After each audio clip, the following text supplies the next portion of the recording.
और अब बात दौसा की, जहां पर कृषि विपणन मंत्री मुरारीलाल मीणा ने एक बड़ा बयान दिया।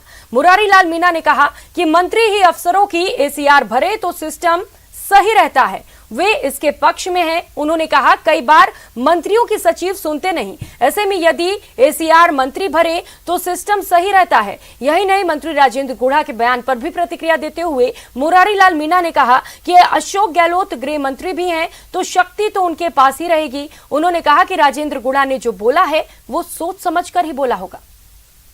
एसीआर को मेरे को इस बारे में ज़्यादा जानकारी है नहीं है, लेकिन ये सही बात है कि एसीआर यदि मंत्री बढ़ता तो निश्चित, जब कई जगह डिस्प्यूट हो जाते हैं, सेक्रेटरी मंत्री नहीं सुनते, मंत्री सेक्रेटरी नहीं सुनते, तो सिस्टम सेट होता है। तो इसमें तो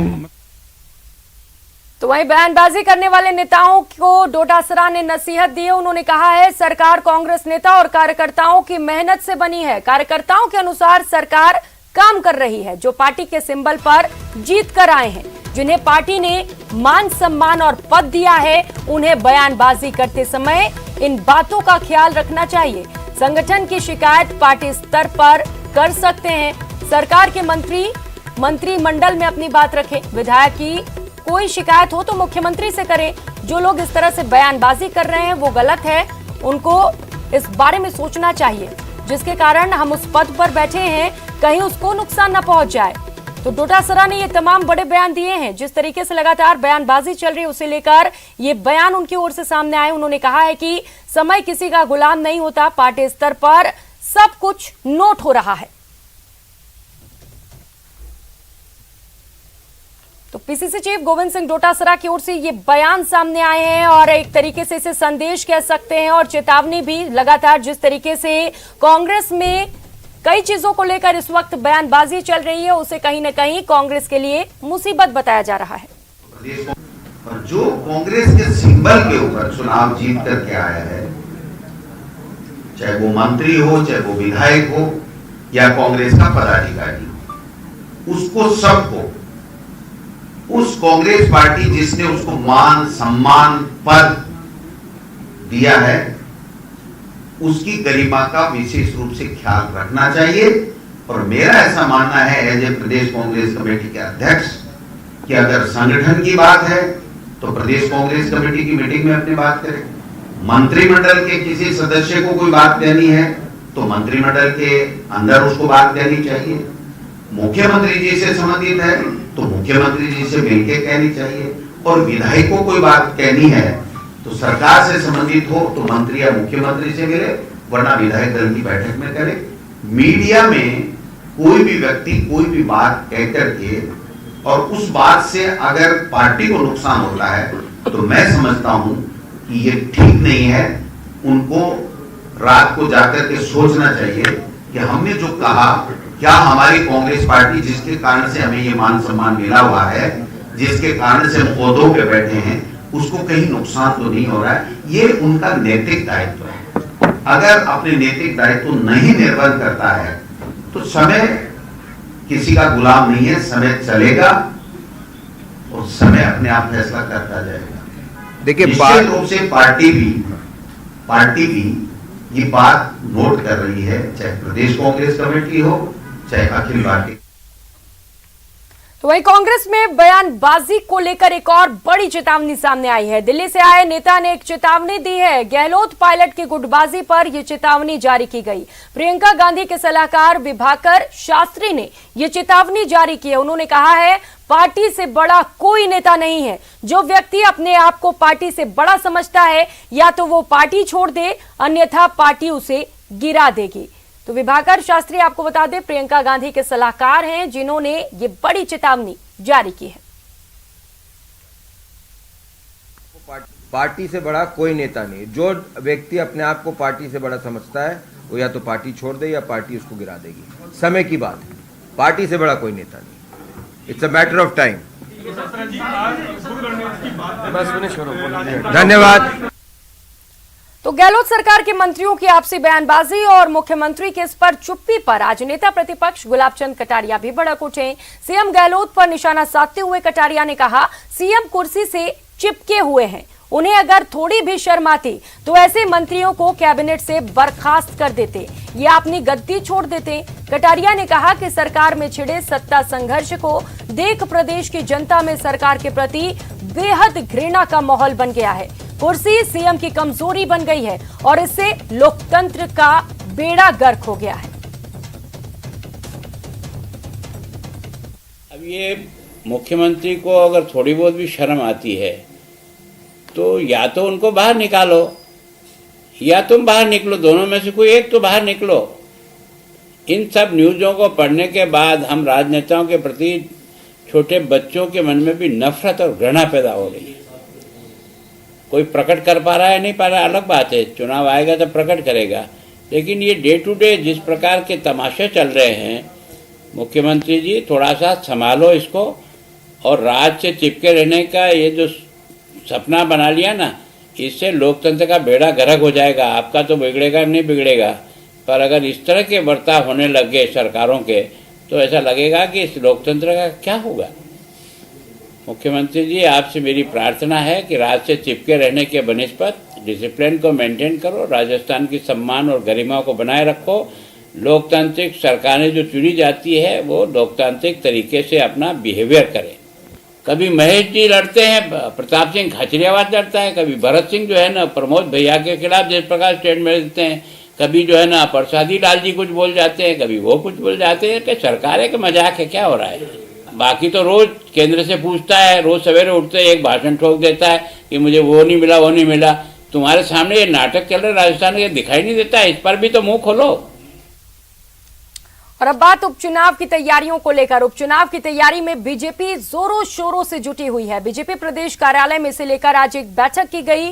पूनिया और कटारिया समेत कई दिग्गज नेता इस बैठक में मौजूद रहे। सुजानगढ़ और ग्रेटर मेयर उपचुनाव पर मंथन किया गया। जनाक्रोश यात्रा और झुंझुनू में प्रदेश कार्य समिति की भी चर्चा की गई।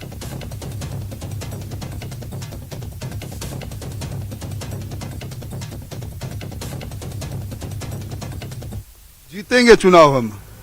इस सरकार के 4 साल के कुकर्म को लेकर जो वातावरण वहां बना हुआ है, आज वहां का किसान परेशान है। किसानों को बिजली के कनेक्शन नहीं मिल रहे, किसानों को बिजली नहीं मिल रही। कर्जे के नाम पर जो धोखा हुआ है उससे वहां कई किसान आज उस कर्जा माफी के कारण चक्रवर्ती ब्याज के चक्कर में चढ़ गए, इनकी बातों पर विश्वास कर लिया। कानून व्यवस्था सरदार सर की ऐसी है कि वहां सरपंच तक का सरेआम कत्ल हो गया।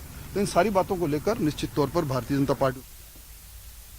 और अब बात सरदार शहर के संग्राम की। बीजेपी सरदार शहर उपचुनाव की तैयारी में जुट गई है। बीजेपी प्रदेश मुख्यालय में आज प्रदेशाध्यक्ष सतीश पूनिया, नेता प्रतिपक्ष गुलाब चंद कटारिया, उपनेता प्रतिपक्ष राजेंद्र राठौड़ और संगठन महामंत्री चंद्रशेखर ने उपचुनाव को लेकर लंबी मंत्रणा की। संभावित उम्मीदवारों के नामों पर भी इस दौरान चर्चा हुई है। राजेंद्र राठौड़ ने कहा कि सरदार शहर की जनता गहलोत सरकार के कामकाज से बहुत दुखी है। कानून व्यवस्था उपचुनाव में बड़ा मुद्दा होगा। वहीं सतीश पूनिया ने कहा कि पूरी पार्टी एकजुट होकर चुनाव लड़ेगी और जीतने की पूरी कोशिश की जाएगी।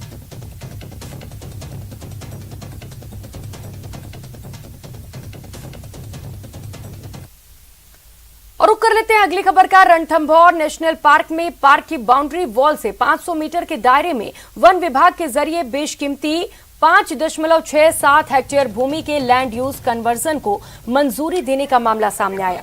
पिछली 20 सितंबर को यूआईटी को भेजी गई एक एनओसी में बताया गया कि सरिस्का की तरह रणथंभौर में भी लैंड यूज रेंज को रेक व्यावसायिक औद्योगिक गतिविधियों पर ही लागू होगी और निजी आवासीय उपयोग के लिए कोई रोक नहीं होगी। ऐसे में रणथंभौर में एक मामले में लैंड कन्वर्जन की छूट मिलते ही दर्जन भर मामलों के आवेदन सामने आ गए। मामले को लेकर जैसे ही बवाल बढ़ा तो वैसे ही सवाई माधोपुर विधायक दानिश अब्रार ने इस पूरे मामले पर आपत्ति दर्ज कराई।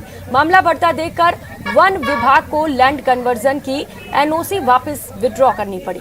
गौरतलब है कि लैंड कन्वर्जन मामलों पर राज्य सरकार ने मार्च 2015 में रणथंभौर सहित सरिस्का, जवाई और कुंभलगढ़ अभ्यारण्य में रोक लगाई थी। वहीं 12 अक्टूबर 2021 को सरिस्का संबंधी एक प्रकरण में ये कहते हुए छूट दी गई थी कि यहां लैंड यूज चेंज पर रोक निजी आवास के लिए लागू नहीं रहेगा। रणथंभौर में लैंड कन्वर्जन में इसी को आधार बनाया गया था।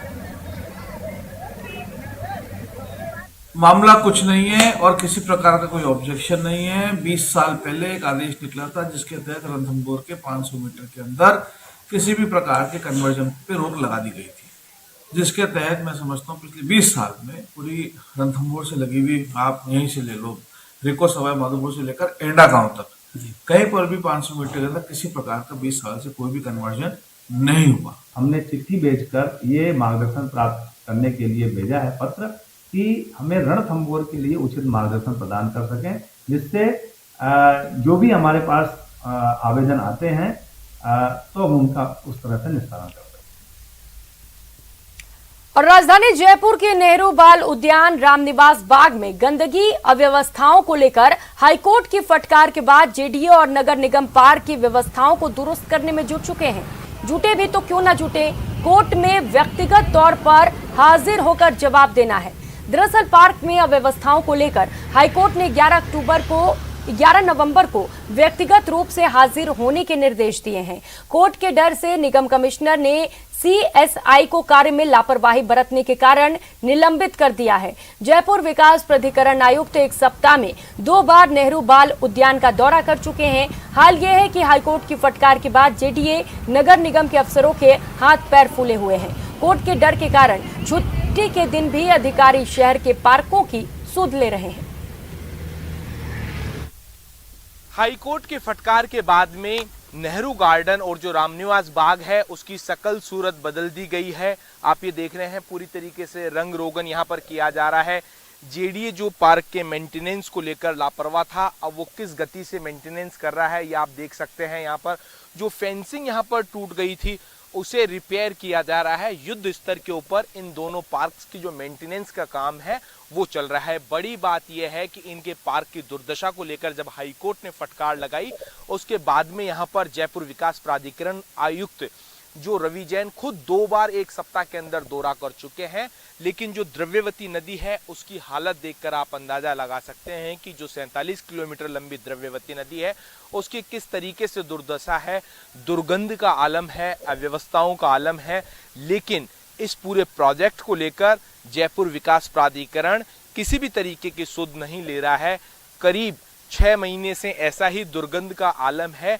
अब बड़ा ये सवाल होता है कि क्या द्रव्यवती नदी को लेकर हाईकोर्ट फटकार लगाएगा, उसके बावजूद सफाई होगी, या फिर जयपुर विकास प्राधिकरण इस द्रव्यवती नदी की भी इन पार्क्स की तरह सुध लेगा।